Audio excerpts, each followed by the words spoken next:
Então, ó, ficou pra gente falar da PEC das praias, né? Tá, fala da PEC das praias. Se você quiser perguntar sobre a venda dos imóveis, tem uma lei específica de que o particular pode comprar o imóvel da União. Legal. O imóvel parado. Tá. Isso é legal. Isso, a gente fez vários, a gente fez vários. Isso daí é importante. Uma lei de 2020. Boa. Isso é legal. Vamos explorar lei isso. 14.020 e 2020. Então, na verdade, é o comprador que provoca. Cara, é mó legal esse negócio. A gente fez um monte em Santos. Que legal. Aí eu passo a passo do procedimento, mas isso é muito político. O novo governo puxou o freio. Tá.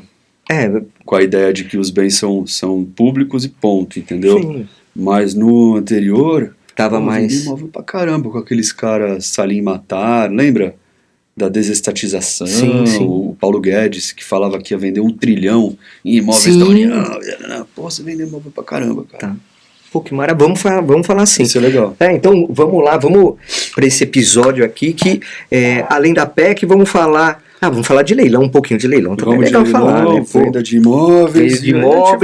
Aí tem demarcações. Se quiser, e no final eu pus sessão de espelho d'água, isso é legal também. Tá.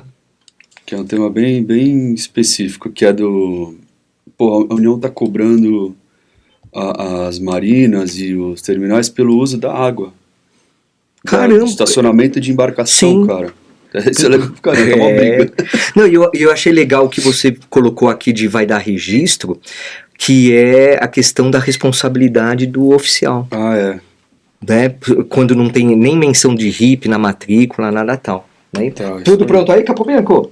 Tudo certo. Ó, me lembra aí pra dar lembrancinha pro nosso convidado, hein? Por favor, hein? Então, vamos lá. É isso aí, é o seu comando, meu amigo.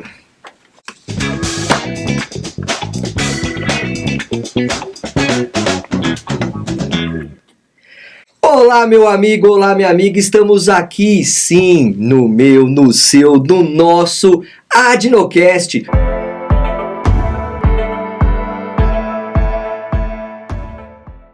O podcast da Adnotari, da nossa Academia Nacional de Direito Notarial e Registral. E eu vou fazer aquele convite já de abre alas. Vamos lá, abre alas que eu quero chamar você para se associar na Adnotari. Sim, entra lá agora. Você vai me ouvindo, vai ouvindo o Diogo aqui e você vai lá em www.adnotari.org.br e você já vai fazer a sua associação. A anuidade é baratinha, é muito barato pelos benefícios que você tem à sua disposição.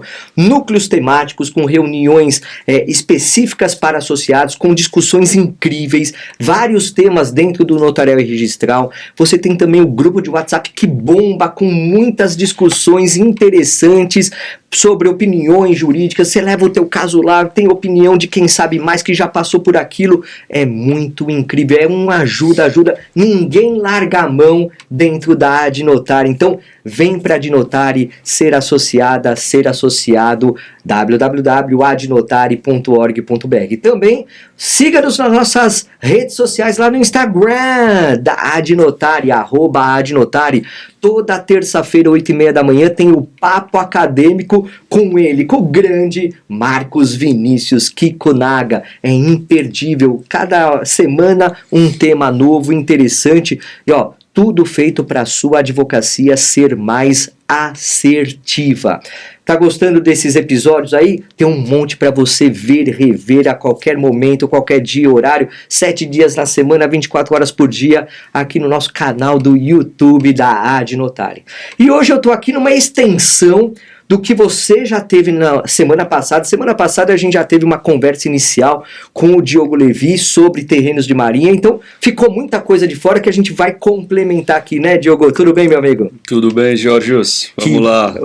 Vamos lá, novamente, tudo junto e misturado. E eu vou fazer de novo a sua apresentação formal, porque nós da academia queremos sempre valorizar realmente esse aspecto, porque você não chegou aqui por qualquer desvio de comportamento, não, você teve uma busca, né? Você teve todo um engajamento, aquela escada, os degraus que você subiu até agora, então isso é muito importante, né? Então, advogado, pós-graduado em Direito Imobiliário pela PUC, também tem pós-graduação no Program on Negotiation pela Harvard Law School, também tem pós-graduação em Direito dos Contratos pelo Instituto Internacional de Ciências Sociais, é professor de diversos cursos de pós-graduação em Direito Imobiliário, também palestrante, né? Tem uma aplicabilidade aí gigantesca na área docente e está como diretor regional do IBRADIM, né, da Baixada Santista, Instituto Brasileiro de Direito Imobiliário,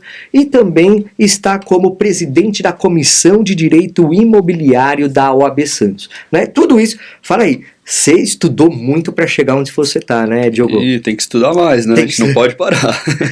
Olha, se a gente soubesse lá no primeiro, quando for prestar vestibular, falasse, você vai estudar pela vida inteira, né? Sim. Talvez faria outra faculdade? Acho que não, né? Não sei, viu? Olha, eu fiz um pouquinho de engenharia antes de fazer direito. Legal. Talvez engenharia tenha algumas coisas mais consolidadas e mutáveis, vamos chamar assim, mas a evolução acho que em todas as áreas tem, e no direito cada hora tem uma coisa. A gente vai falar de, você trouxe aqui no backstage aqui, você já falou de uma lei de 2020 interessante aí para imóveis públicos, tudo, vamos falar disso daí também, mas vamos falar um pouquinho sobre ainda imóveis da União, terrenos de marinha, mas terrenos de marinha são imóveis da União, e a gente tem lá regime de ocupação, aforamento, que você bem explicou no episódio passado, mas não são só esses imóveis, né? Tem muito mais, né? Tem no artigo 20, Jorge, da Constituição Federal, tem um rol lá de muitos imóveis da União. Então, assim, é coisa pra caramba. Então, você tem os antigos e os novos aldeamentos indígenas, por exemplo, né? Aqui, Alphaville. Você tem lá um regime de aforamento, os imóveis têm RIP, né, tem registro imobiliário patrimonial, não tem nenhuma ligação com influência de marés, né, não é terreno de marinha, né, tá aqui, tá alto, tá na serra, mas são imóveis da União. Então você tem os imóveis das Forças Armadas. Toda hora que você passa do lado de um quartel, de uma estrutura aí da Marinha, né, das Forças Armadas em geral, esses imóveis são da União também. Você tem as cavidades, né, você vai lá nos parques, e aí você tem uma caverna. A caverna é da União. Você tem as ilhas oceânicas, né, os atóis. Você tem diversas ilhas ali, região de Angra dos Reis, tem muita ilha que é de Pega a Ilha Bela, né, por exemplo. A Ilha Bela, toda a borda da Ilha Bela é da União. A gema dela, o miolo, não. É muito legal esse tema. Legal. Teve até muita discussão no STF em relação a isso, né? E aí depois ficou sedimentado. Porque lá tem o Porto de São Sebastião também, que é importante. É uma região muito interessante. Aliás, eu tô sendo nomeado em alguns leilões lá em Ilhabela, e o que eu observei, mais de 70% dos imóveis de Ilhabela não tem matrícula. Olha, é muita coisa. Assim, a irregularidade documental lá é gigantesca. E aí, se você vai tentar fazer uma usucapião, tem que tomar muito cuidado, porque se você está num terreno de marinha em regime de ocupação, não vai usucapi. Tá, isso é muito importante. Isso é legal. Se você entrar no TRF3 aqui e digita assim, usucapião, terreno de marinha, na pesquisa de jurisprudência, chove acórdão de usucapião improcedente, porque o advogado não tomou as cautelas e está tentando usucapiar uma área pública. Tá. Falando nisso, eu vou pegar um gancho. Então, peraí, se a ocupação não pode, mas aforamento pode. Então, você no episódio passado, tem que ver o episódio passado, você falou assim, tem um procedimento para transformar o regime de ocupação em aforamento, até quer seja oneroso, quer seja gratuito, né? Então, talvez antes de pensar, estou pensando em estratégia jurídica aqui, claro. Antes de pensar no usucapião, verificar se a ocupação promover o procedimento de aforamento? Sim, dependendo do caso, sim. Se você tiver uma cadeia de escrituras, de títulos que retroaja até a publicação do decreto, que é de 46, aí você vai conseguir, inclusive, gratuitamente. Se a avaliação não for muito alta e tem que fazer conta, talvez valha a pena pagar pelo aforamento oneroso para depois poder fazer o nosso o problema é que aí a irregularidade documental dos imóveis, por exemplo, acho que em Ilhabela seria difícil conseguir documentos, talvez até pela questão da edificação, né, o tempo de edificação, até seria o caminho mais adequado. Agora, a documentação não se tem. Não se tem. Difícil, é muito, aliás, no litoral, eu faço muita coisa no litoral, no litoral em geral, mas às vezes você tem imóveis que são apenas posse, a maioria nem tem escritura de cessão de posse, nada disso. Você até falou no episódio passado, mas o regime de ocupação não é posse, né? É detenção. Então, acho que a gente vive no Brasil, pela extensão, pelas dificuldades territoriais, a irregularidade documental e a confusão, acho que mais do que a irregularidade, acho que no caso desses imóveis da União, aforados ou em regime de ocupação, o que envolve mais é confusão. É confusão. O nosso histórico fundiário é caótico, né?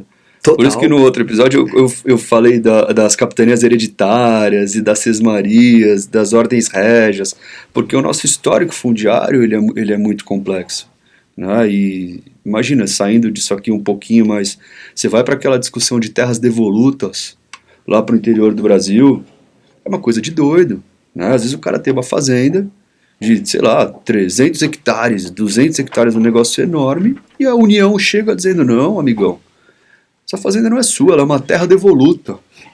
Quer dizer, não entraria nem numa reforma agrária para desapropriação, para fim de reforma agrária, porque se não é tua, eu não tenho que te pagar indenização nenhuma.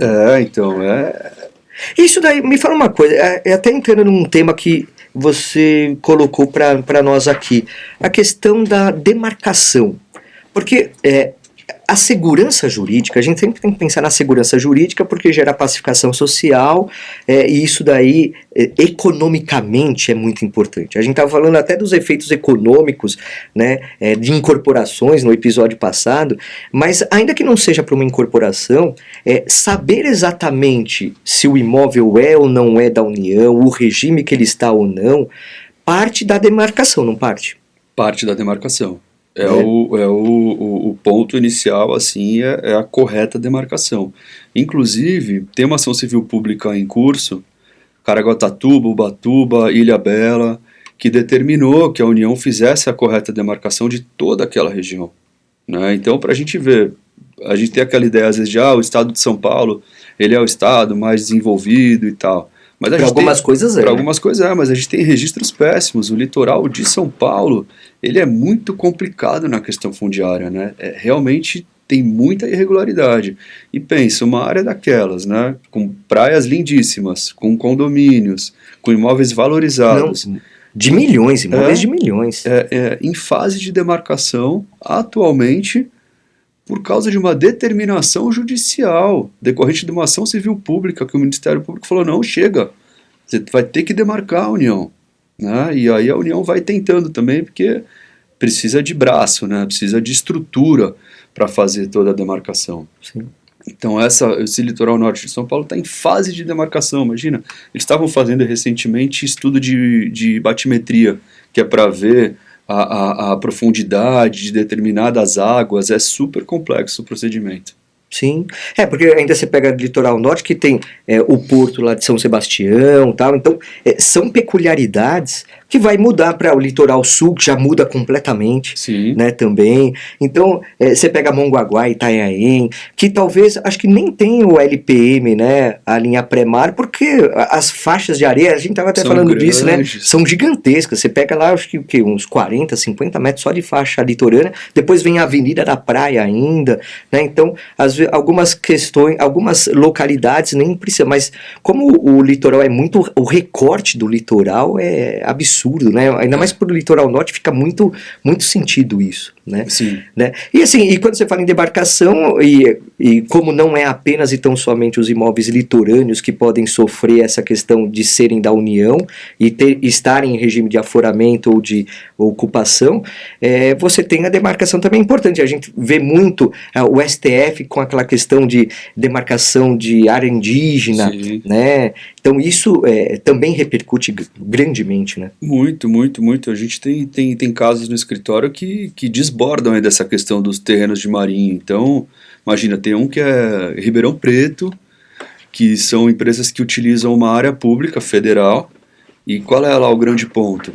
Essa área, ela é uma área da Rede Ferroviária Federal, que a gente chama de Refesa, né? Tá. Então, a Rede Ferroviária Federal, ela é uma empresa, né, pública que adquiriu a antiga SP Railway, que era do Barão de Mauá. Caramba! Então, assim, o Barão de Mauá veio, né, fez uma senhora infraestrutura, né, rasgou várias áreas com ferrovias, e aí ele quebrou, a empresa dele quebrou em Santos, porque o solo de Santos é muito ruim, o solo da Baixada Santista. Então você tinha que fazer muita movimentação de terra e tal, e ficava aquilo tudo muito caro, maquinário. Sim. E tal, e ali o negócio desandou.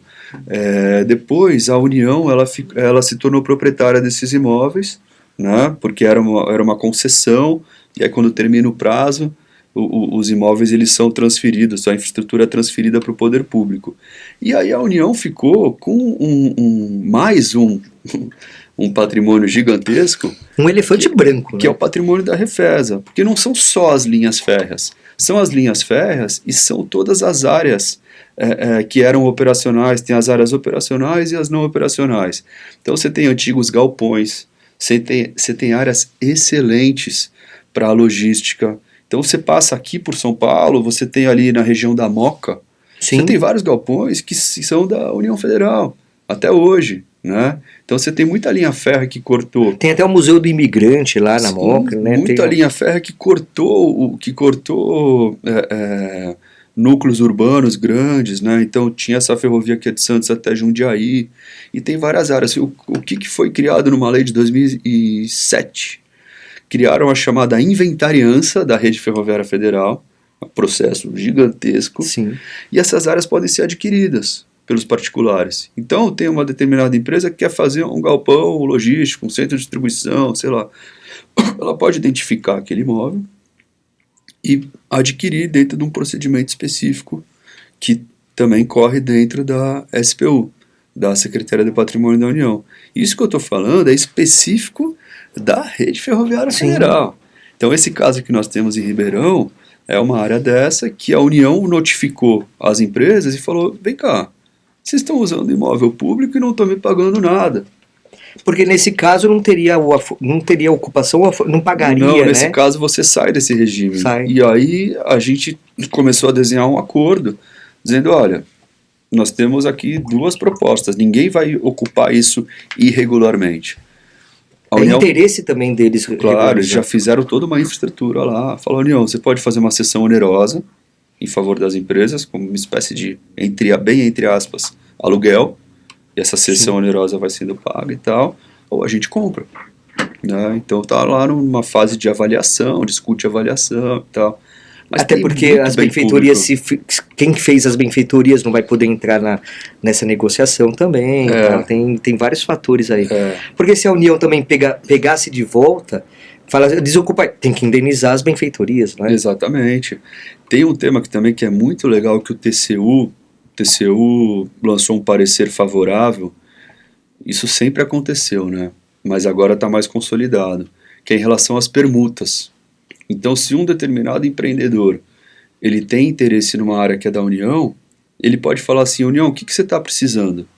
Aí a União pode falar, eu estou precisando de um escritório para a Anvisa, precisando de uma nova sede para a Polícia Federal, todos os órgãos federais e tal. Aí o empreendedor fala, então tá bom, eu construo para você, a gente bate as avaliações e eu fico com esse imóvel para mim. Aí o TCU falou, ok, e pode inclusive ter torna em favor do poder público. Que legal. Então, assim, tem muito negócio que acontece na esfera pública, negócios entre particulares e o ente público. Porque o patrimônio público, voltando para o que a gente falou no primeiro episódio, todo o nosso território tem origem pública. E é natural que os bens públicos sejam transferidos paulatinamente aos particulares, porque foi isso que aconteceu. Essa é a nossa história fundiária, era tudo público. Sim. Depois isso foi sendo passado aos poucos aos particulares, através de diversos instrumentos. Cartas de sesmarias lá de trás, né? Depois usa o capião daqui, usa o capião dali. Então, assim, o público é natural que ele vá transferindo o seu enorme acervo patrimonial, né, imobiliário, ao particular aos Sim. poucos. Até porque gera o particular utilizando, vai gerar de forma direta ou indireta benefícios para a União, para todos os entes, né, do poder público. Agora, isso daí tem a ver com aquela lei que você mencionou de 2020? Então, Né? essa lei da Rede Ferroviária Federal, ela é de 2007, e desde antes disso mesmo já havia negócios, né, em relação a esses imóveis. Chega 2020, vem uma lei bem específica, mais abrangente, é a Lei 14.020. Tá? A Lei 14.020 de 2020, ela traz a chamada PAI. PAI é Proposta de Aquisição de Imóveis. Então, hoje em dia, se você escrever no Google ali PAI SPU, você vai ser direcionado para um site da SPU que serve exatamente para essa aquisição de bens públicos. E aí, como é que funciona? Eu achei super interessante o mecanismo, tá? Como a União não tem estrutura, não tem braço para vender seus imóveis, né? Isso tudo depende de avaliações hipercriteriosas, né? Autorizações, comitês, né? Passa por Brasília. O próprio desinteresse de ficar com o imóvel, né, pela União, né? Claro, a primeira coisa é ver se existe interesse público. Sim. Pô, tem algum projeto? Tem alguma destinação? Primeiro ponto. E isso é poder discricionário puro. Total, patrimônio público e tal. Mas aí, com aquela ideia, né, lá de 2020, de que tinha que haver uma desestatização, que a União Federal ela não é uma imobiliária, o pessoal falava muito isso, né? Ela não faz sentido que o patrimônio público seja tão grande, que o poder público tem que ser muito mais um gestor, né, do que ter essa visão patrimonialista. Né? Isso, é claro, são ideias de cada um. E aí, criaram a 14.020, né, lá de 2020, dizendo o seguinte: bom, você particular, empresário, pessoa física, tanto faz, você tem interesse num determinado imóvel. Tem um terreno lá na sua cidade, você sabe que ele é da União, ele está lá, cara, abandonado. E tem muito isso. Tem muito isso. Você quer comprar o imóvel, só que você não pode comprar porque é público, precisaria de uma lei específica e muito difícil. Sim. Então criaram a lei. E como é que funciona esse procedimento?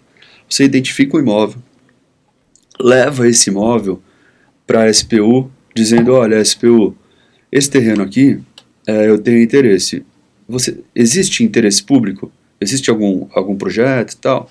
Aí a SPU vai passar pelos comitês de alienação e tal, tem todo um procedimento bem complexo, e aí ela volta e fala: não, esse imóvel está disponível.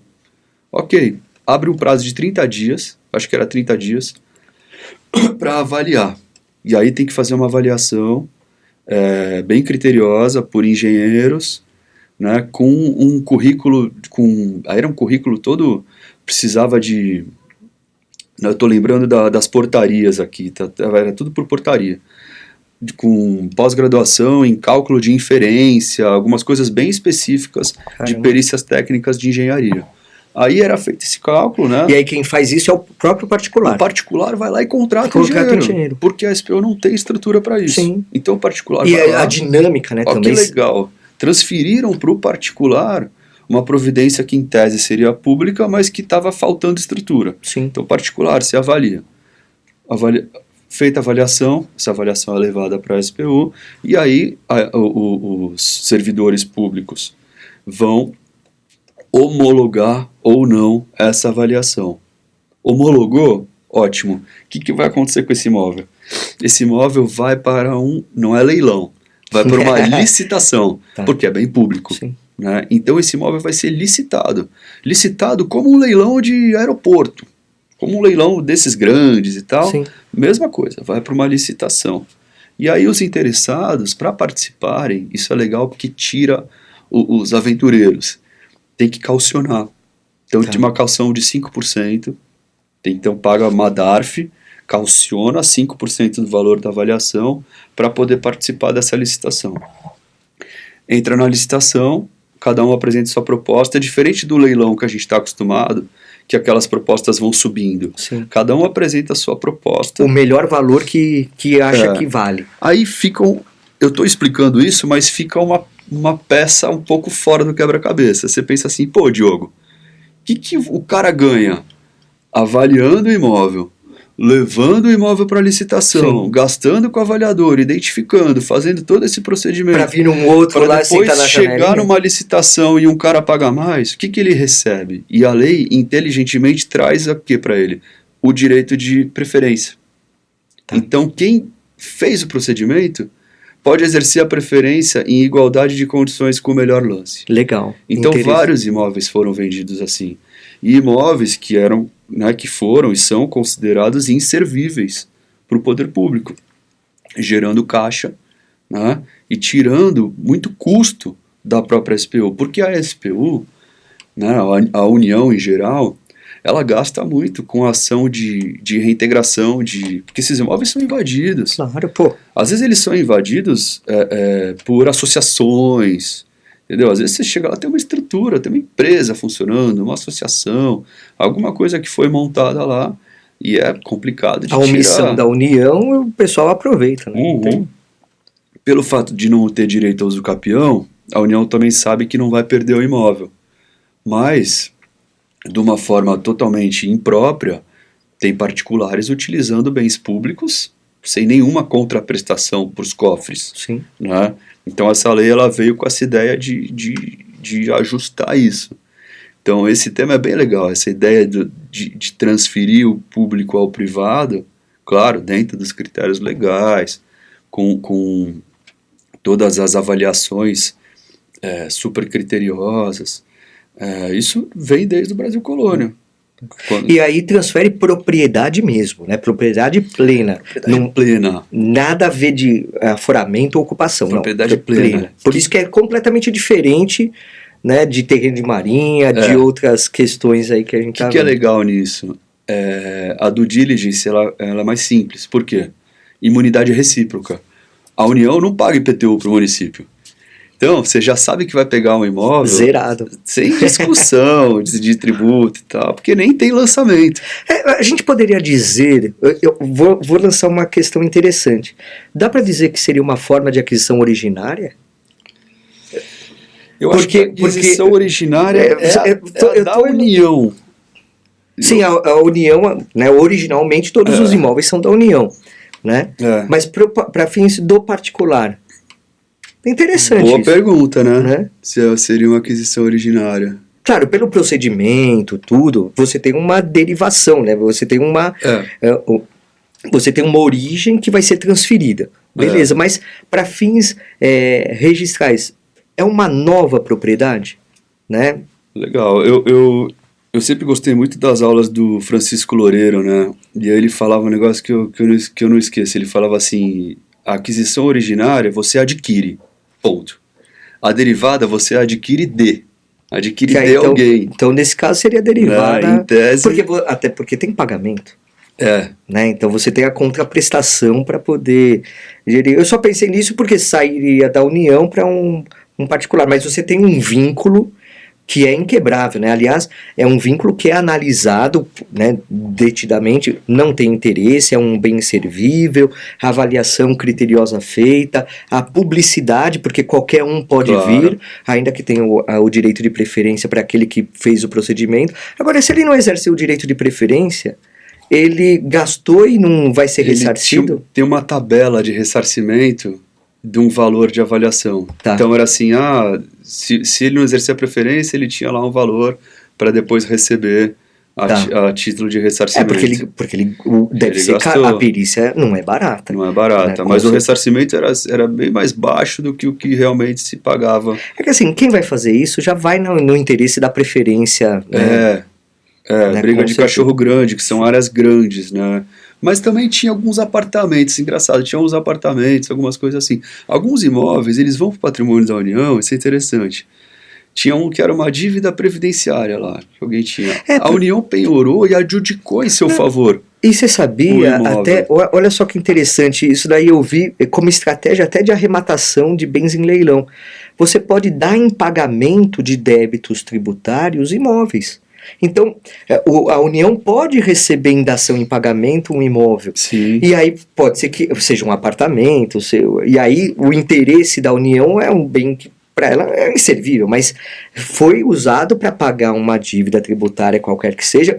Você levantou aí a questão do INSS, não? E aí a União fala, bom, beleza, vendo por esse procedimento da Lei 14.020, beleza. Pô, aliás, INSS, o maior shopping de Santos, eu não lembro quantos anos ele tem, já tem alguns bons anos, na ponta da praia. Ah, tá.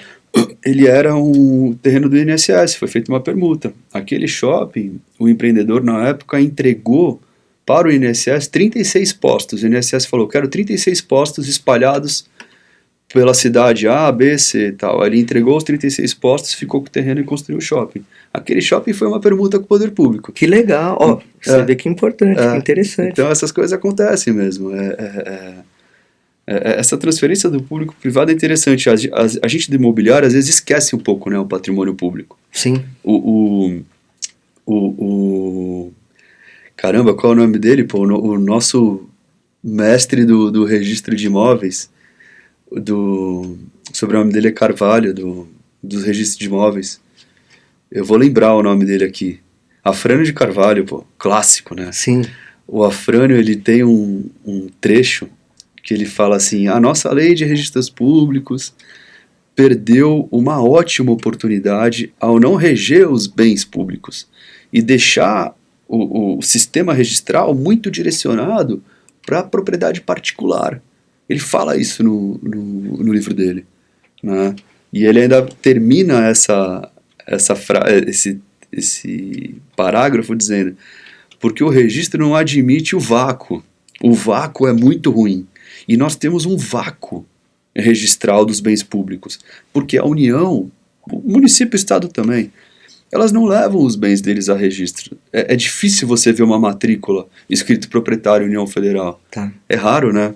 Sim. E seria muito bom se isso fosse feito, porque a gente tem buracos no registro de imóveis públicos, né? Então, assim, tem dispositivos que determinam que os entes públicos devem levar seus bens a registro, mas eles não cumprem, né? E isso atrapalha, porque às vezes você quer fazer uma retificação de registro, né? Você não sabe direito a confrontação, você vai precisar abrir uma matrícula, às vezes, do poder público, não vai, né? Você vai intimar o poder público ali numa retificação, né? A especificação objetiva fica difícil com base de fazer. num cadastro público e Sim. tal, não é fácil. Não, e a gente pensa sempre que quanto mais o tempo já passou, mais fica complicada essa definição dos limites daquele imóvel, tudo porque as formas com que eram feitas anteriormente, a delimitação, muitas vezes se perderam no tempo, né? Exatamente. São muito pueris, né, essa situação. Exatamente. Né? Bom, mas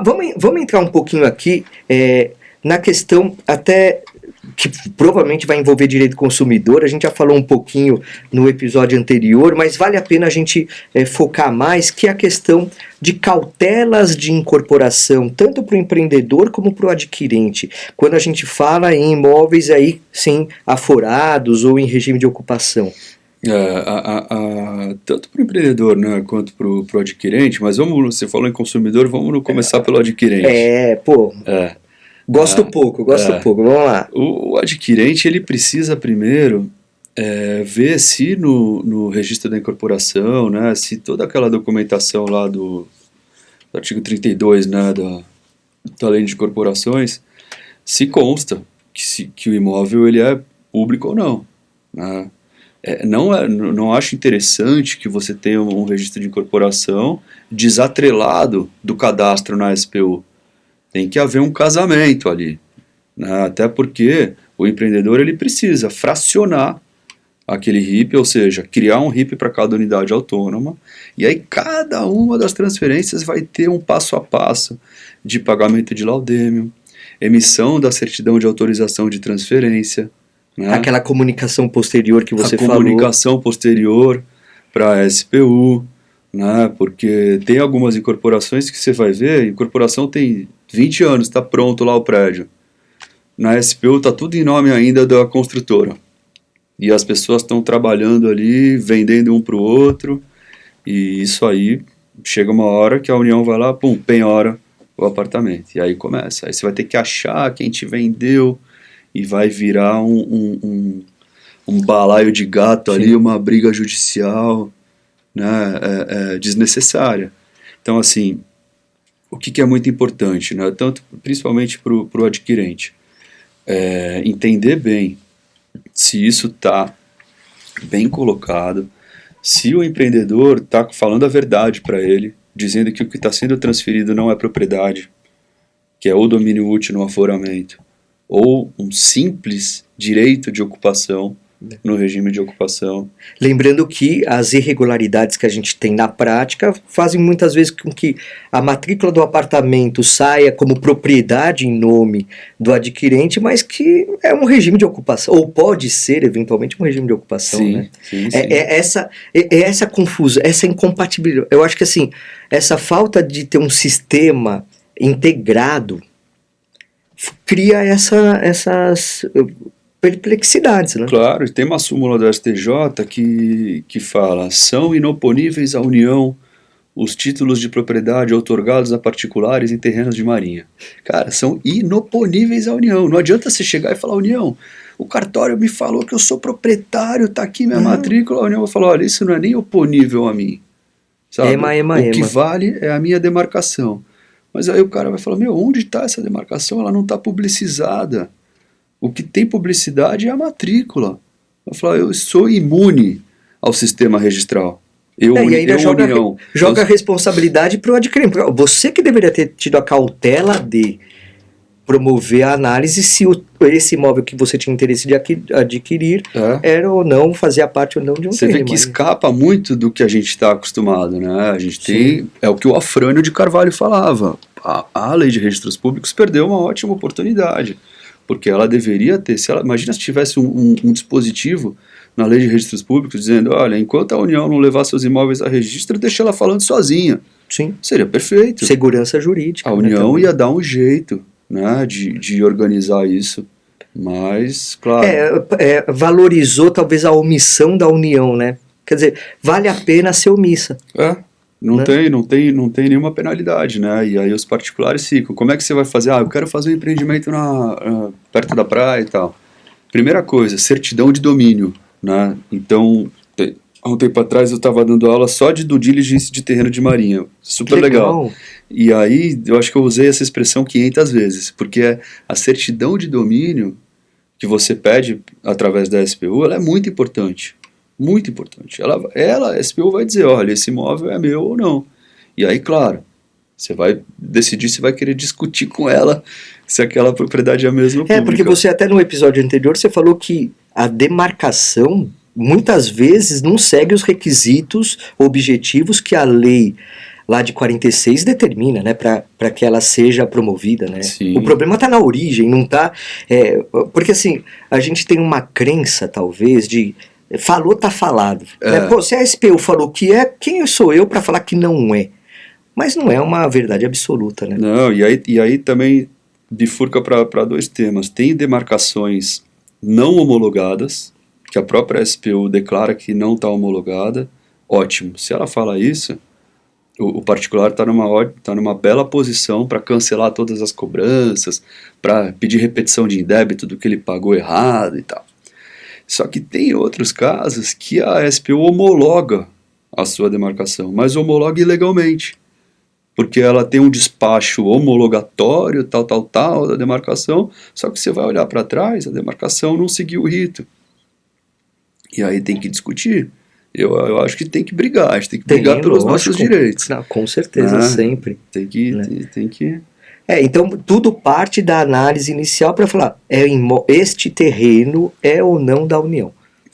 Esse é o ponto de partida. Claro, aí a princípio para o incorporador, né, porque o incorporador que vai traduzir isso, a utilidade, o proveito daquele terreno, né, na incorporação que ele vai edificar. E é claro que, porque o consumidor, o adquirente, geralmente, eu chamo geralmente de...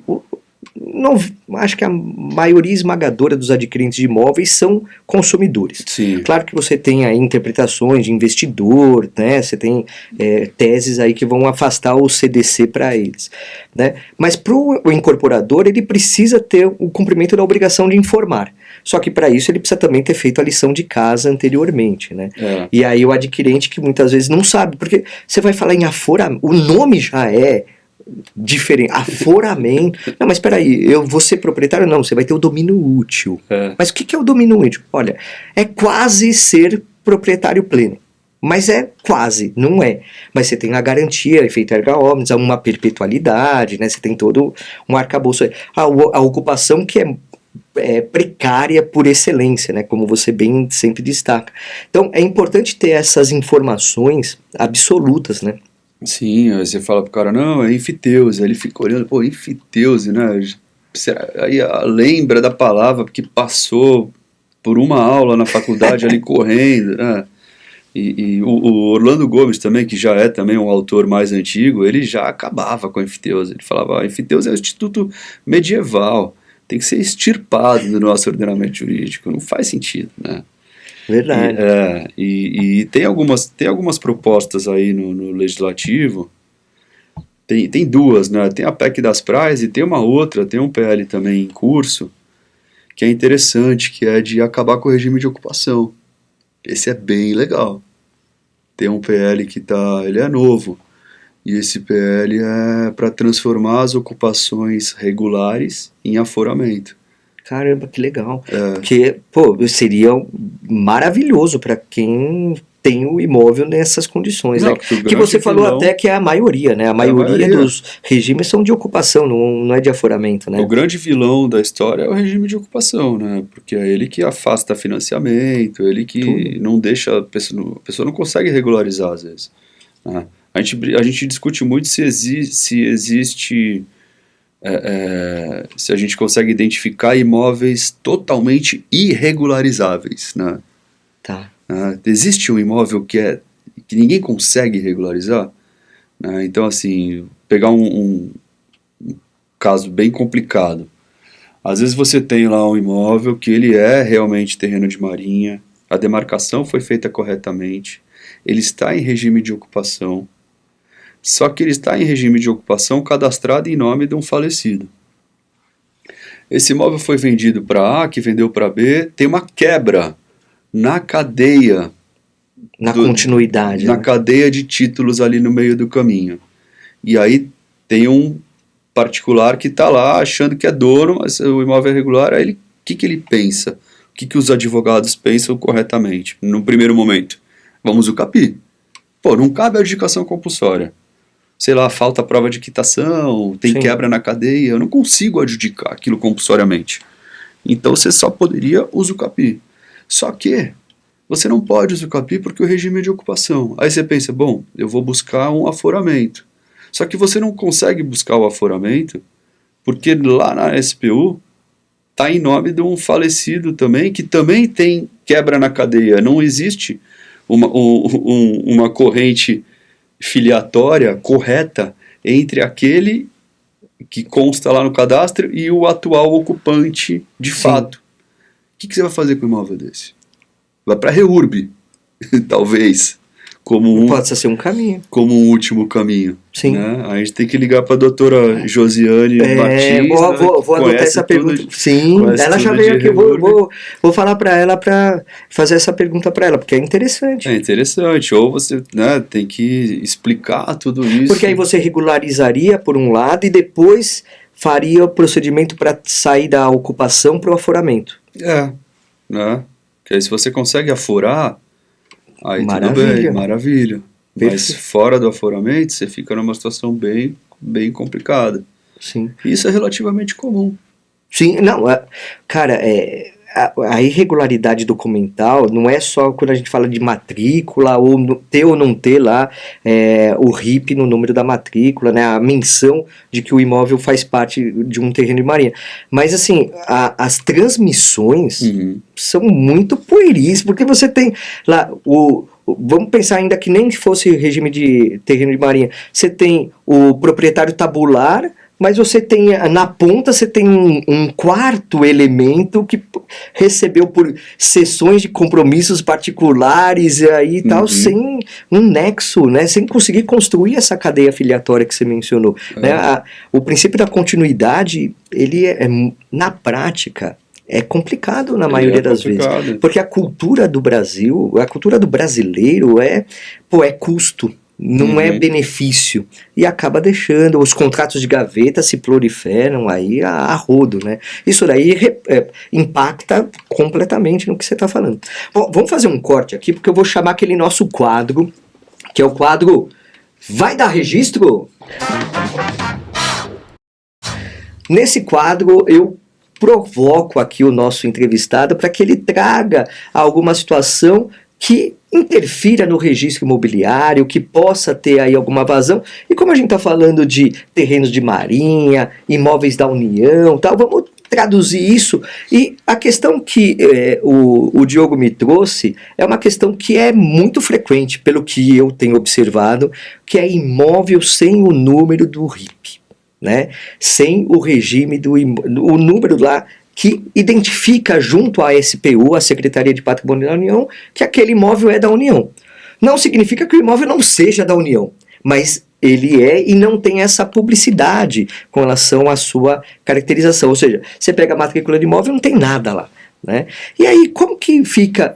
Existe uma responsabilidade por essa anotação, né, do próprio oficial de registro, da SPU? Tem um decreto lá em 87 que traz um caminho para isso. Como que funciona, Diogo? Então, isso é comum, isso acontece muito, né? Então, o imóvel está ali, assim, sabidamente dentro da linha do pré-amar médio de 1831, lá dos 33 metros, só que a matrícula, nada consta na matrícula. Tem uma propriedade ali em nome de um particular, e aí esse imóvel vai ser objeto de uma operação imobiliária lá, de uma venda. Pois bem, o tabelião, ele vai olhar aquilo, às vezes o tabelião ele não conhece a cidade, ele não é obrigado também a conhecer, saber que aquela avenida é na frente do mar. Sim. Na descrição, às vezes, do imóvel não fala nada, né? Só fala ali, o imóvel localizado na rua tal. E aí, o tabelião e o registrador, eles têm responsabilidade decorrente do Decreto-Lei 2398 lá de 87, artigo 3º. Aí o parágrafo 2º fala o seguinte: é responsabilidade dos tabeliões e dos oficiais de registro, né, que eles só podem lavrar e registrar esses títulos com a prévia autorização da União, que é a CAT, a Certidão de Autorização de Transferência, e comprovante de pagamento do laudêmio. O que eu entendo? Eu entendo que, pelo princípio da rogação, o oficial não tem a responsabilidade de saber o que se passa fora do registro, ele não pode, aquela questão de elementos intrínsecos e elementos extrínsecos, né?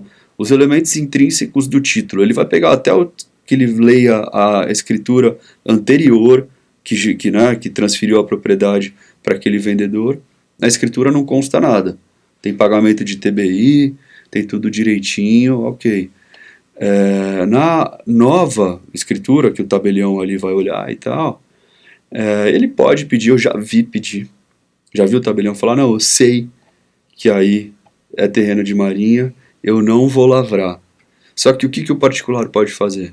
Ele pode lavrar essa escritura com um cartório do interior. Qualquer lugar do Brasil. Com algum tabelião que nunca vai cogitar nisso, sim, entendeu?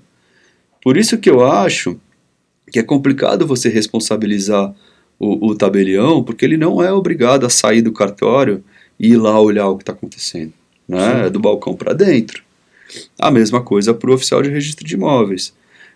Muitos oficiais têm pedido, mesmo falando, olha, pede uma certidão de domínio em nota de exigência, né? E aí, porque existe uma dúvida aí, né? E aí, às vezes, até o tabelião vai ter que fazer uma rerate lá da escritura, vai ter que ratificar aquela escritura para colocar o laudêmio, para colocar tudo. Então, isso pode ser bom em alguns casos, né? A advocacia é engraçado. Teve um caso que tinha uma multa de transferência gigante. Lá era uma marina e tinha uma multa de transferência. Só que não constava nada na escritura e nem na matrícula.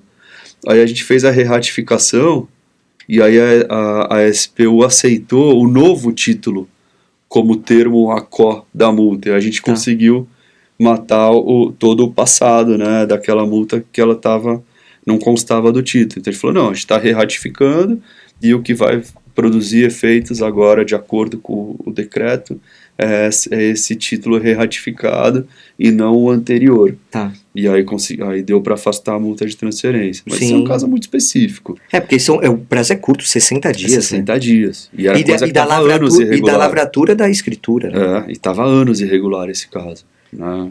Então isso é um negócio que ia inviabilizar uma nova transferência. Claro, com certeza. Então isso acontece muito. Às vezes tem situações que inviabilizam novas transferências. Os corretores do dia a dia de litoral, aqueles mais antigos principalmente, muitos deles sabem, eles falam, esse imóvel não dá negócio, porque ele tem uns problemas aí de SPU, de multa anterior a 2015, que era bem mais caro. Sim. E tal, que isso aí quem for comprar vai comprar um problema.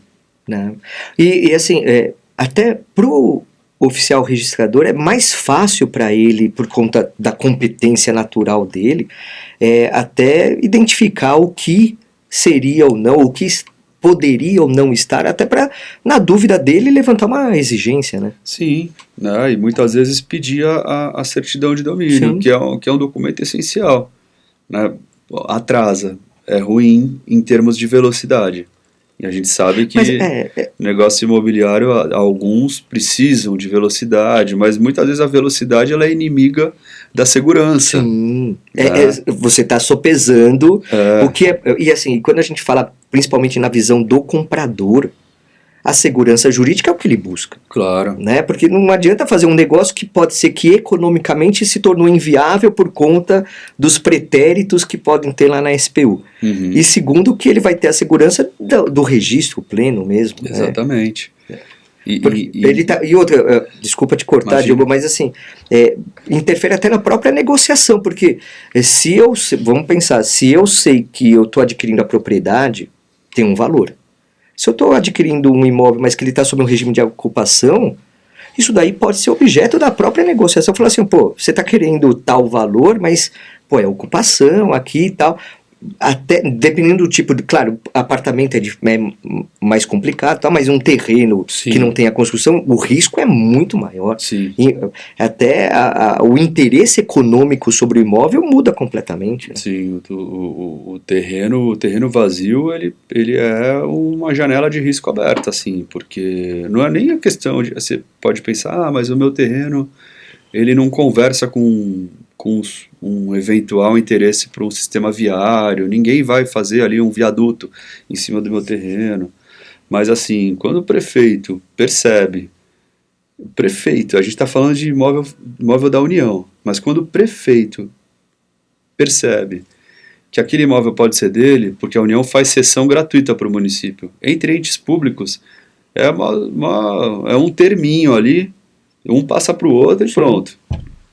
Então, entre entes públicos, ele pode falar, eu quero fazer uma escola ali. Sim, um posto de saúde. Para mim é muito mais interessante eu não ter que comprar terreno, eu não ter que desapropriar ninguém. Sim. Né? Então, um terreno vazio realmente... E o benefício político que ele vai ter é gigantesco também. Né? E aí fica a discussão das benfeitorias, né? Verdade. Quando tem. Quando tem. Esse foi o quadro Vai Dar Registro?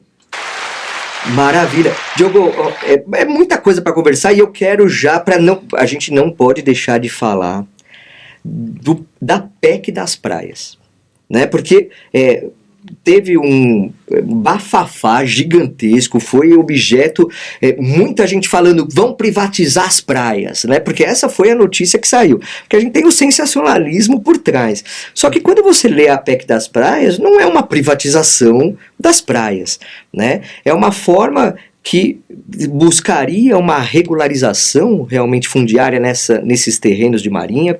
Me fala aí sobre a PEC das praias. A PEC das praias, super polêmica, né? e altos e baixos, né? Às vezes a polêmica surge de novo, todo mundo só fala daquilo, aí dá uma esfriada, Sim. aí volta. A PEC das praias é coisa antiga, porque na verdade ela é ela foi requentada, isso aí começou em 2011, né? Era uma primeira PEC, depois ela mudou o número, veio a outra, a chamada agora PEC das praias, mas com a mesma ideia. E tem uma briga muito grande, porque o pessoal fala, olha, isso aí as praias vão ser privatizadas e tal, né? Vai liberar empreendimentos que não deixam que os particulares, que os cidadãos, que a população acesse as praias. Mas uma coisa é uma coisa, outra coisa é outra coisa. A questão de acessar a praia, isso é questão de estatuto da cidade, lei de zoneamento de cada município, e você não pode vedar o acesso às praias. Isso não pode. Você tem que conferir acesso às praias. Tem casos polêmicos hoje em dia, alguns condomínios que tem briga, que tem limite de pessoas e tal. Tem sim.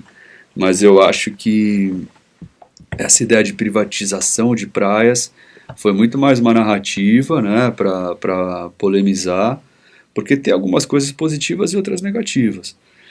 As positivas é que, de acordo com o texto da PEC, seriam as cobranças cessariam. Então a União ia parar de cobrar taxa de ocupação e foro, o que é maravilhoso para todo mundo, né? Em todas as esferas da sociedade, independentemente de você estar falando de uma comunidade ou de um bairro de classe média ou de um resort de luxo. Em todos os níveis, é super interessante que essas cobranças cessem. Então isso aí eu sempre advoguei em favor da cessão, de cessar as cobranças. Para de cobrar. Só que qual era o problema, e eu falo no passado era, porque o texto está agora um pouquinho engavetado aí, né, mas isso pode voltar à tona. Fala lá no texto que os particulares teriam que comprar os imóveis da União. E aí é que vem o grande problema. Tipo resgate. Teriam que comprar. E aí que é o grande problema, porque o texto está muito ruim, a redação está péssima. Então eles não identificam, não fazem a distinção entre o regime de ocupação e aforamento, que eu sempre falo que é a premissa básica. Sim. E aí, qual é a conclusão? No regime de ocupação, você teria que comprar o imóvel de novo. Você ia ter que pagar 100% do terreno na ocupação. Sim.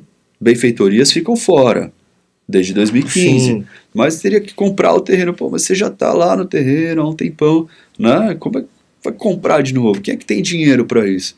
Prazo de 2 anos para aquisição. A chefe da SPU na época, ela falou pouco e falou bem numa audiência pública. Ela falou assim, olha, se isso acontecer, a SPU vai ser obrigada a colocar todo mundo na dívida ativa, porque as pessoas não vão comprar, ninguém é obrigado a ter caixa para comprar um terreno assim, e a gente vai ter que entrar com execução fiscal, né, crédito não tributário da União, e vão ter que cobrar todo mundo, e vai todo mundo para a dívida ativa, vai ser uma loucura isso, né? Então no regime de ocupação, estava totalmente sem sentido essa ideia de obrigar alguém a comprar até a questão da constitucionalidade, de ser obrigado a comprar algo também bem discutível, né? Bem discutível. E no regime de aforamento, que é 30% só, 30% dos imóveis estão no regime de aforamento, mais ou menos, né? Uma estimativa. E aí no aforamento a condição era bem melhor. No aforamento sempre tudo é melhor. Sim. Né? Porque você já tem o domínio útil, fica muito mais Porque o domínio útil, próximo. Ele equivale a 83% do imóvel. Isso está no Decreto-Lei 9760 de 46. Ou seja, se você tem 83 já, você só tem que pagar a diferença, que é de 17%. Sim. Então você entra com a remissão ou resgate. E sobre o terreno, não as benfeitorias a partir de 2015. Exatamente. Tanto que Alphaville, muita gente já fez os resgates, as remissões. Porque lá é tudo aforado. É um grande aforamento. Sim. Lá. Pô, 17%. Aí paga 17% e tal. E de acordo com a avaliação, ainda tem às vezes portarias que dão desconto em determinados interregnos ali. Tinha uma época que tinha 25% de desconto sobre os 17. Pô. Né? Então, aí começa a fazer sentido. Claro. Por isso que o PL que está correndo agora, meio em paralelo com a PEC das praias, ele é legal. Porque ele extingue a ocupação. Se todo mundo virar foreiro, Pô, aí é ótimo. viabiliza para pagar 17%, Porque a viabiliza. União ela é dona dos imóveis, tá? Ninguém está brigando e discutindo isso em relação a isso. Tá ótimo, a União está lá, ela é dona. Quem quiser pagar os 17, paga. Eu só não acho que dá para você colocar um prazo, obrigar a pessoa a comprar. Sim. Né? Porque às vezes a pessoa não tem caixa. E aí a audiência pública foi muito legal em Brasília. Vieram os representantes da Associação Brasileira dos Terminais Portuários. Cara, imagina um terminal portuário de, sei lá, 60 mil metros quadrados, quanto vale aquele terreno? O terminal fala assim, o meu negócio é operar container, é tirar o container do navio, colocar no chão para o caminhão pegar. É isso que eu faço. É isso que eu sei fazer. O meu negócio não é imobiliário. Você vai me obrigar a comprar 60 mil metros, eu não tenho caixa para isso. Você vai quebrar uma cadeia logística que é vital para o país. Sim. Então, assim, isso tem implicações Econômicas gigantes. Verdade. E não faz sentido. O cara que opera um hotel no pé na areia, na Bahia, ele não é obrigado. A operação dele é outra. É alugar espaço, é hotelaria. Sim. Né? Ele não vai ser obrigado a comprar aquela área gigante. Então, assim, parece que colocaram a bola no chão, no Congresso, deu uma esfriada, tem muita coisa para mexer no texto. Parece, eu acho que o que você falou faz muito sentido do que de não terem a confusão do desconhecimento entre a diferença entre o regime da ocupação e do aforamento causa situação como essa, porque basicamente trataram como se fosse uma coisa, situações distintas, né, na base. Né? Agora, nunca dá para saber exatamente qual foi o interesse inicial da PEC. Será que é só meramente arrecadatório para a União, que ela se desvincula de imóveis e recebe o valor de forma definitiva para nunca mais receber, né, durante o foro ou a taxa de ocupação ou o laudêmio, no caso das transferências e tal, mas recebe de uma vez só e acabou. Mas para o regime de ocupação é inviável mesmo. É inviável. A maioria não ia conseguir. A não ser que seja para apartamento, é sempre tranquilo, né? Então porque o cara tem um apartamento na fração, aí faz um aplicativo, um sistema, paga um DARF lá e resolve. Sim. Aí seria... Não, e até o sistema financeiro poderia até criar uma linha de crédito para isso, porque como vai realmente ter a propriedade do particular, fala o seguinte, olha, talvez conseguiria até uma alienação fiduciária em razão disso, né, você conseguiria mudar o panorama para viabilizar o crédito, porque, como você falou, na ocupação você não consegue crédito, então. Né, para fins de negócio imobiliário. Né? Exato, e 20% dessa receita ainda vai para os municípios, então você ainda atrela nessa discussão interesses municipais, então balneários turísticos, né, que recebem esses 20%, eles têm interesse na manutenção da cobrança. Então a discussão ela ficou mais complexa ainda, porque ela envolveu prefeituras. Sim. Então a coisa... vai longe ainda, mas como você falou, está engavetado, precisa de aprimorar, eu acho que é o aprimoramento técnico da proposta. Sim, né? sim. A visão técnica, porque vai gerar as consequências econômicas e todas as demais que vão evidenciar. Bom, vamos fazer um parênteses aqui, porque eu vou chamar um outro quadro que a gente tem, que é o Causos do Mundo Notarial e Registral. Neste momento, a gente provoca o nosso entrevistado aqui, o Diogo Levi, para trazer alguma situação peculiar, diferenciada, às vezes engraçada, mas que tenha relação aí com o nosso mundo registral notarial, nosso mundo imobiliário. E ele trouxe aqui para mim, no briefing que foi passado, ele trouxe uma questão de adjudicação, ocupação de imóvel em terreno de mangue. Como que é isso, essa situação, essa peculiaridade com relação à retificação de registro de matrícula em uma ilha de mangue? É isso? Ixi, olha, confesso que não é fácil essa situação, hein?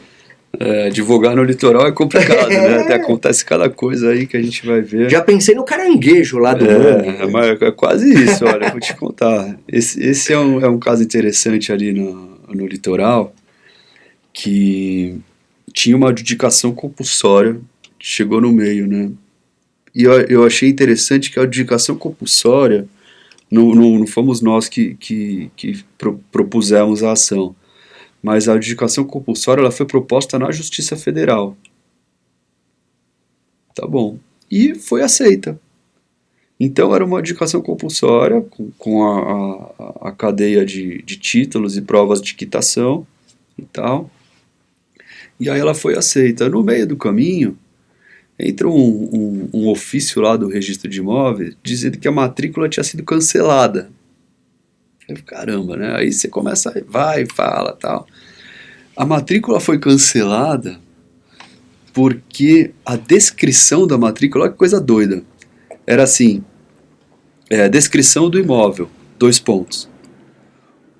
Um regime de ocupação sobre a área de mangues extintos, localizado no bairro tal. Meu, descrição do imóvel... Como ocupação. Era uma descrição de um direito, e não a descrição de um imóvel, né? E aí eu falei, meu, que coisa estranha, e mangues extintos e tal. E aí a corregedoria manda cancelar, não só aquela, como outras matrículas que foram abertas dessa maneira, imprópria, claro. Né, naquela região, falando, olha, você tem que fazer a descrição do imóvel, não a descrição do direito. Né? Imagina, um usufruto sobre não sei o que lá, né? Não faz sentido. E aí...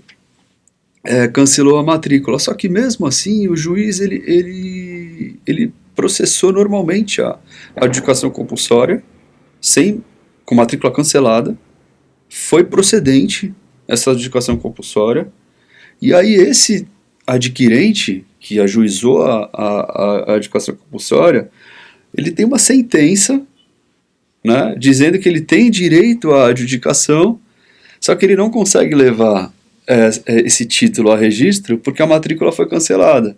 Então, o que surgiu a ideia? Opa, a gente vai precisar da União. Dizendo, olha, União, surgiu aqui uma oportunidade, inclusive, para você abrir uma matrícula em seu nome, né? Dizendo, olha, proprietária. Naquela questão que você sempre falou, todos os imóveis têm origem da União.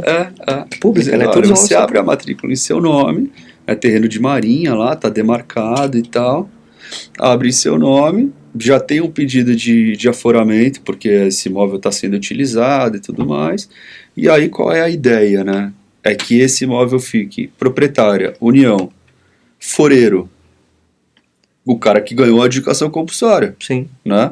O direito ao aforamento. E aí o domínio útil dele e a União com o que a gente chama de domínio direto, né? Ou iminente, a doutrina fala, domínio direto ou iminente, que seriam os 17%. Então 17% União, 83% para o particular. E aí, negócio de mangues extintos, cara. Tem uma casa lá construída em cima de uma área, aí você começa a estudar de novo, revolvendo o passado, e a gente compra as aerofotos que faziam antigamente, para você entender o histórico fundiário. E aí você via mesmo que aquilo tudo era um manguezal, que foi aterrado. Pô, isso aí hoje em dia é um crime ambiental. Mas antigamente isso era muito comum. O Brasil cresceu muito na base do aterro, né? Bom, aterro do Flamengo. É um bairro, né? Vitória, quase toda aterrada. Acho que a Anália Franco também, né, Capobianco? A Anália Franco acho que era... verdade. Foi aterrado, se eu não me engano, o bairro aqui, né? Sim, eu já ouvi da Anália Franco também. Então, assim, várias áreas foram aterradas. A Ponta da Praia em Santos, Cubatão, tudo aterrado. Então, era muito comum isso antigamente, né? Então, esse ficou uma situação curiosa, porque foi uma adjudicação processada na federal, explicando que era só o direito de ocupação, e aí ficam várias dúvidas também. Né? Porque não tem uma regra, não tem uma fórmula pronta para isso, porque é anomalia do sistema. É anomalia do sistema. E o imóvel sem matrícula, né, com o pedido de abertura agora dizendo, União, ninguém está contestando a sua propriedade, só me ajuda a abrir essa matrícula. E delimitar exatamente o imóvel, né, para a descrição do imóvel ser aquela realidade, tudo. E isso bate também nesses causos das retificações de registro. Porque tem retificações de registro que ficam mais complexas nessas áreas, porque você depende da União também. Sim. Então, incorporação em imóvel frente-mar, vários oficiais de registro de imóveis falam assim, quero ouvir a União, entendeu? Eu quero saber o que a União acha disso, dentro do procedimento de retificação. E aí tem que notificar a União. E aí vai lá, planta já o referenciamento, tudo com a União. Aí abre um processo administrativo na União, como se fosse uma retificação paralela correndo ali na SPU, e aí a União anuindo e tudo mais, você segue com o procedimento. Então, retificação de registro com terreno de marinha, imóvel da União em geral, fica mais complexa. Cara. Essa história de ilha de mangue extinto, tem um caso que esse foi engraçado, porque depois você não conseguia visualizar aquilo. Era uma retificação de registro de uma área ali na entrada de Santos. E aí eu falei, não, cara, porque eu preciso fazer a retificação. O comprador exigiu a retificação falando que a descrição era muito ruim. Quando eu fui ver a matrícula, estava escrito assim, uma ilha de mangue localizada num lugar tal. Só que se você olha aquilo, não tem água, não tem nada, é um bairro consolidado. Aí eu falei, não, tem alguma coisa muito errada nisso aqui.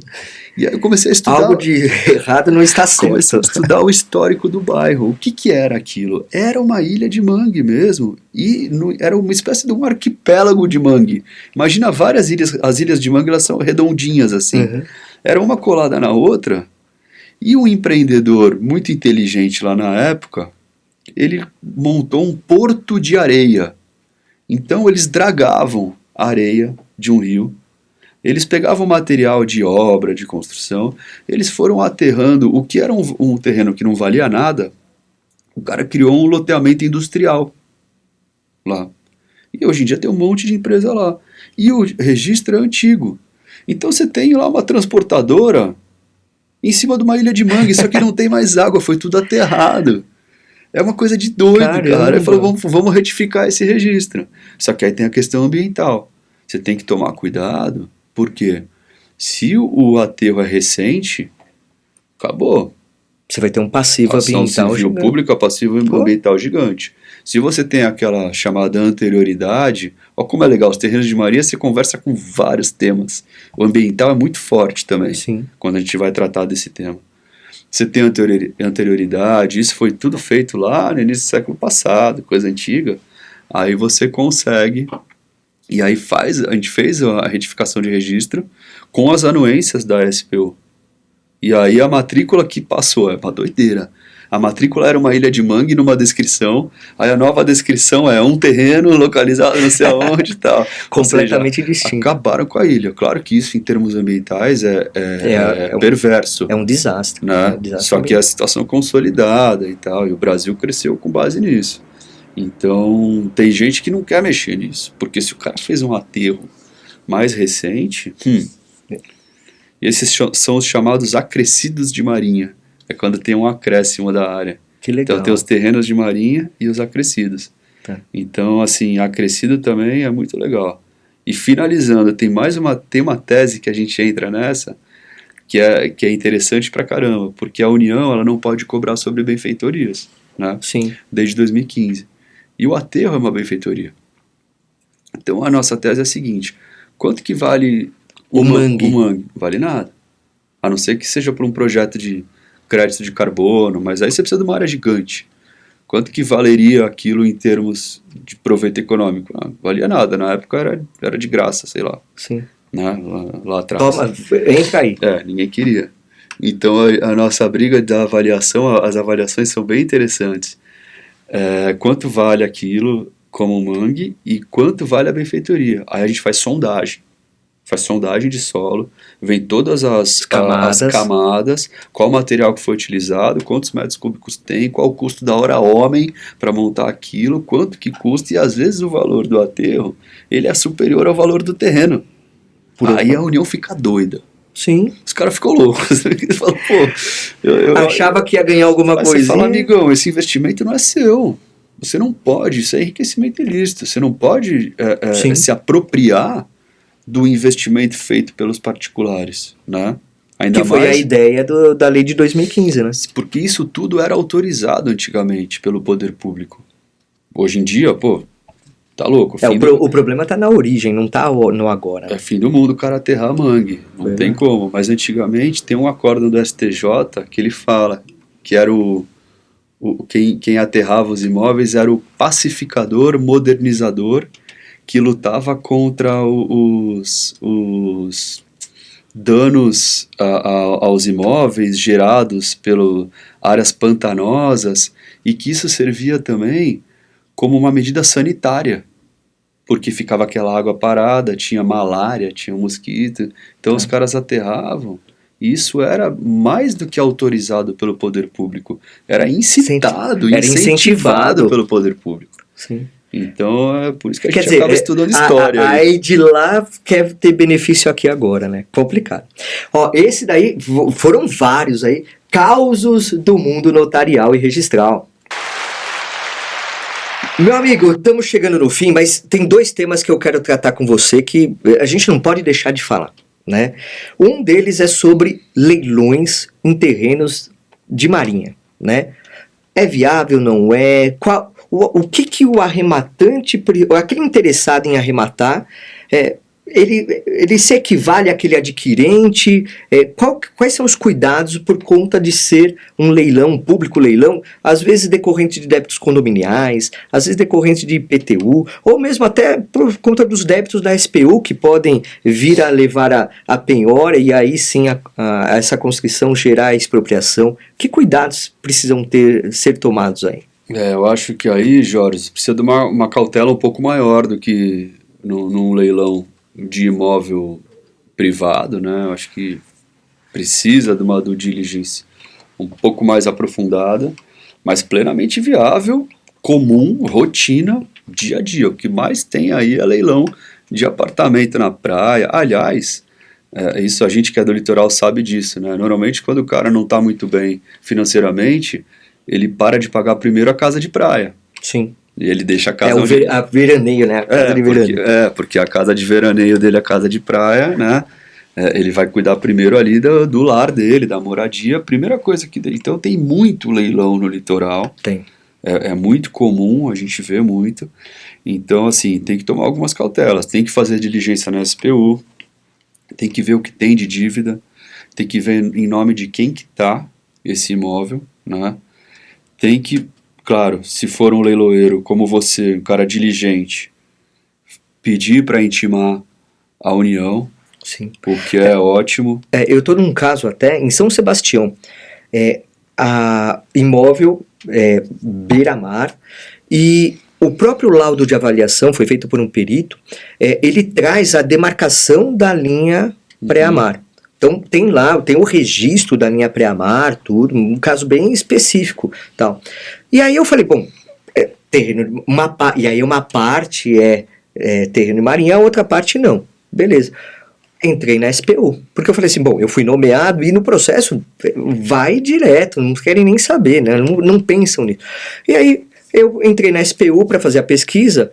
Por todos os CPFs conhecidos, né, com base nos documentos do executado, do anterior titular, não achei nada.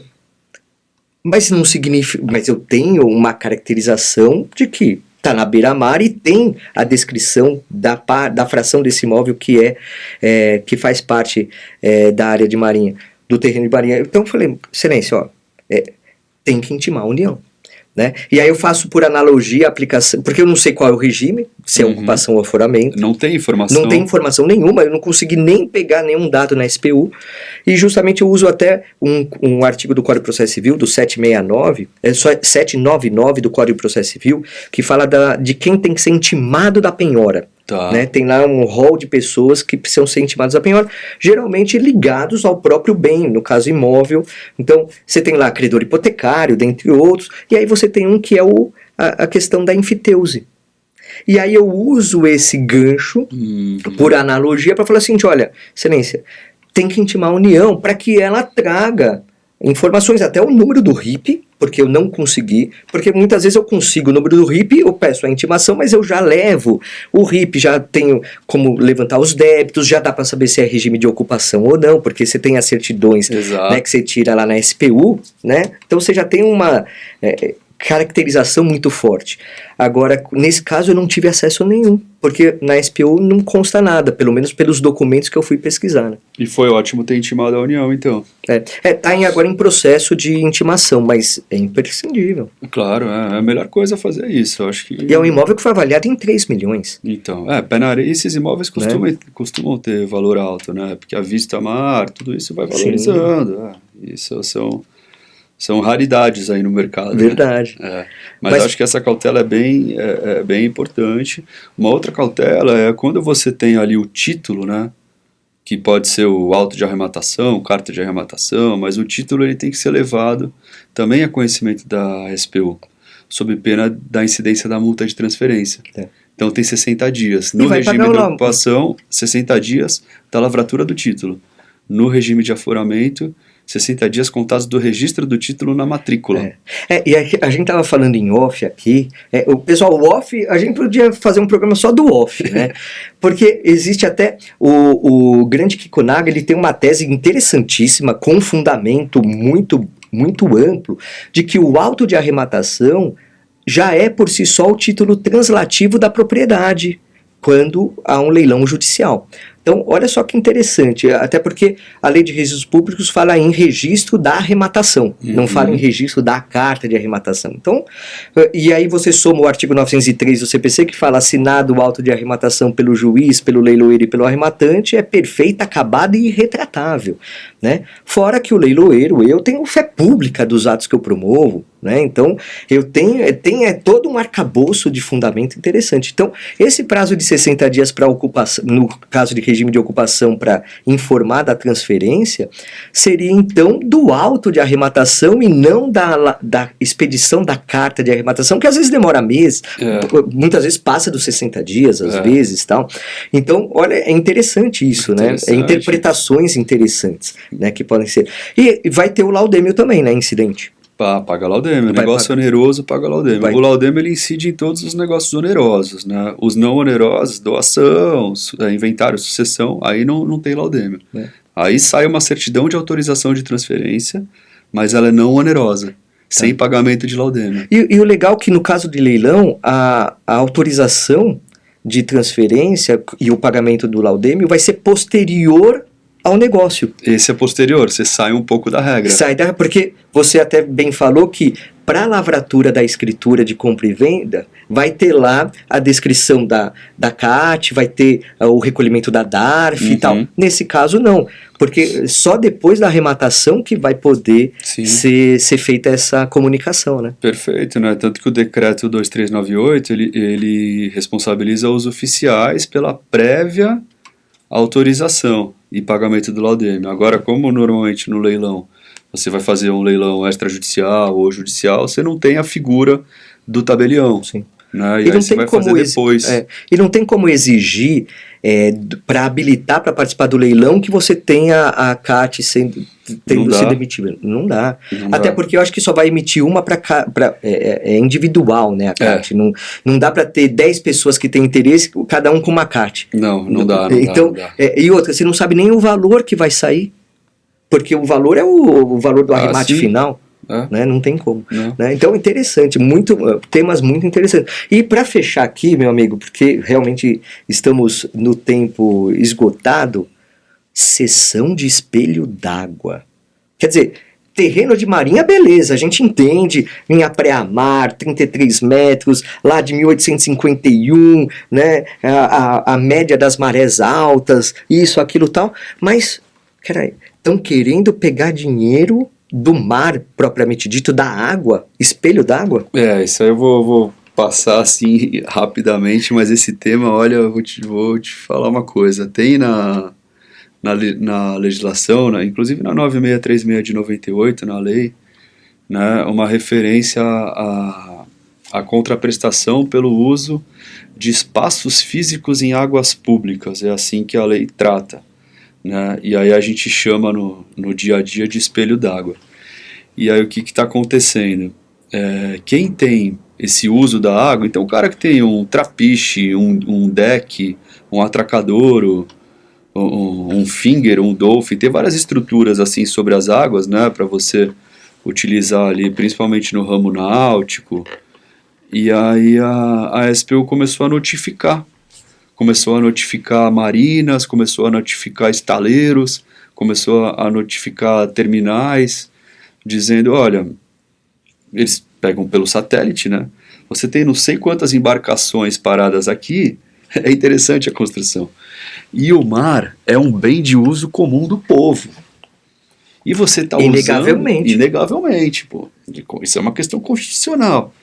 E você, dono dessa marina, está utilizando de um bem de uso comum do povo de maneira privativa para gerar lucro para o seu negócio. Ou seja, você vai ter que pagar uma contraprestação pelo uso desse espaço. Caramba, o caos está instaurado, né? E aí começa toda uma discussão. Primeiro, se a SPU tem essa competência ou não. A gente discute que essa competência ela é da autoridade marítima, que é a Capitania dos Portos, Marinha do Brasil, que tem legislação específica para isso. Esse é um ponto, né? Tem um parecer maravilhoso do Célio Borja, que é um super jurista, e o parecer do Célio Borja, ele fala assim, não, a União, ela tem domínio político sobre as águas do mar, mas ela não tem o domínio patrimonial, como se o mar fosse um bem dominical que pudesse gerar a ela receitas. Tá. É bem bonita a construção, assim, um parecer muito interessante. E aí a gente discute pra caramba, a gente ainda não tem jurisprudência sobre isso. Então tem muita briga na esfera administrativa e tal, mas isso está ganhando corpo. Então a União, ela exige dessas estruturas náuticas um monte de documento, um monte de coisa, e ela quer realmente, ela tem um cálculo numa portaria pelo valor do metro quadrado de áreas utilizadas. A gente fala assim, pô, mas e se a embarcação ficar lá 3 dias só por ano? Como é que você vai cobrar? A gente também fica... Advogado é fogo, né? Não, e tem a situação de, às vezes, é só para entrar no mar e sair. Então, fala assim, não, a gente não está usando isso o ano todo, né? Pode até ser que esse barco ele fique em vaga seca e o dono do barco só usa no verão e tal. Aí tem toda uma briga assim, se essa construção da União, ela para de pé ou não. Sim. Mas ela cobra, isso ela faz. E aí tem muita discussão, e é legal pra caramba, porque a gente sai um pouco do dia a dia, assim, do comum, e vai para uma questão que vai bastante, nesse tema, principalmente do espelho d'água, vai muito pro direito administrativo, né? Sim, verdade. Nossa, tema incrível mesmo. Meu amigo, para fechar aqui, vamos chamar aquele nosso quadro que é a surpresa. Você já sabe porque já participou do outro episódio, então não é mais tanta surpresa assim. Que é o nosso Adnoesc. O Adnoesc foi criado para compreender, para entender, para conhecer muito mais do que o profissional do direito. O Diogo Levi aqui que deu uma aula sobre terrenos de marinha, sobre taxa de ocupação, sobre aforamento, tudo que ele trouxe aqui, tanto no episódio passado quanto neste, incrivelmente. O conhecimento dele é inegável. Professor Diogo Levi. Agora a gente quer entender e conhecer a pessoa do Diogo Levi. Esse o objetivo aqui. Nós já fizemos uma parte do Adnoesc no episódio passado, que ele já falou, opa, foi pego de surpresa, porque o objetivo é esse mesmo, tal. Mas, vamos lá, eu quero saber o seguinte, você está com toda a experiência, tudo, mas quando você entrou na faculdade, você talvez não sabia que ia ser um professor, que ia ter esse conhecimento todo, tal. E você passou por muita coisa durante todo esse tempo, né? Se você voltasse agora para falar com o Diogo Levi, lá, o calouro, aquele bicho da faculdade que estava tomando aquele trote e tal, o que você falaria para ele? Ótima pergunta. Eu falaria para estudar bastante, para ficar calmo. As coisas acontecem com o tempo, devagar, né? Acho que eu ia tentar tirar aquela ansiedade da juventude Que também ela é boa, né? Sim. Que também ela é boa. Mas eu acho que eu não mudaria grandes coisas, não. Eu acho que eu segui o caminho que eu queria. Era engraçado porque o meu pai era advogado, né? Eu perdi meu pai cedo. Meu pai era advogado e ele falava assim, pô, não vá ser advogado, é muito ruim. Pô, ele não gostava muito. Mas eu sempre quis. É engraçado, né? Foi um pouco fora do comum, assim. Sim. E aí eu sempre quis, eu sempre achei, pô, interessante pra caramba, sempre gostei. Então, na época de escola, eu era péssimo aluno, mas quando eu entrei na faculdade, aí eu virei nerd. Se encontrou. Aí eu me encontrei. Aí comecei a achar aquilo maravilhoso. Falei, meu Deus, eu adoro humanas, né? Então, as aulas, assim, de sociologia, de IED que tinha, eu achava aquilo, e até hoje eu acho. Então, eu sou realmente apaixonado pelo direito. Eu acho os códigos, acho a coisa mais linda o Código Civil. A construção do Código Civil, ele é todo concatenado, assim, acho genial, né, onde chegamos, onde o pensamento jurídico chegou. Adoro ler uma doutrina, adoro história. Então, eu sou entusiasta, assim, e eu acho que eu falaria pro Diogo do passado para continuar e sempre ficar muito curioso, porque eu acho que o que mantém a gente vivo é a curiosidade, né? A vontade de entender as coisas e de procurar sempre mais. Acho que essa seria a sugestão para mim mesmo. Maravilha, que bom. Seja você mesmo e confia. É isso né? aí. É isso aí. E também, se você... Eu quero... Agora é uma provocação muito, muito interessante. Se você pudesse hoje jantar com qualquer pessoa do mundo, não importa viva ou não, não importa, quem seria? Caramba, qualquer pessoa do mundo. Qualquer pessoa da tua vida, do mundo, a imaginação aqui total. Então então já que tá assim, um negócio bem doido, liberado, eu ia querer jantar e tomar uma cerveja assim com o Jimi Hendrix. Eu adoro música. Legal. Eu ia querer sentar com um cara bem fora da curva pra falar, pô, como é que a cabeça desse cara funciona, né? Trocar uma ideia para ver o que rola naquela... O que rolou naquela cabeça de um cara genial desse, né? Era com um cara assim, um gênio da música, que eu ia querer sentar e trocar uma ideia. Não sei se ia sair uma conversa muito boa, mas acho que eu ia... Mas que ia ser agradável, o momento ia ser bacana, né? Uma musiquinha ia rolar, né? Pô, com certeza. Toca algum instrumento? Pô, não toco, eu adoro música, né? A minha mulher também ama música, ela coleciona discos, ela conhece, aliás, muito mais, né? Eu sou só um entusiasta, mas a música é bom, é bom demais, né? Aquece a alma, né? Muito bom. Uma beleza, né? A gente vai ouvir música no carro, ouve música no escritório. Deixa a vida mais leve, Deixa né? o som rolar. Maravilha. Bom, eu falei aqui com o Diogo Levi. Obrigado, meu amigo. Faça suas considerações finais e obrigado mesmo por ter vindo aqui. E quero até te agraciar com uma lembrancinha do nosso Adnocast. Opa, né? presente. A caneca que todo mundo quer, sim, todo mundo tá querendo uma caneca do Adnocast. Você, por ter vindo aqui, que beleza, dedicado o seu tempo, obrigado mesmo. Muito obrigado, vai ficar na minha mesa essa, hein? Obrigado, Jorge. Eu que agradeço aqui, o agradecimento é meu, obrigado pelo convite.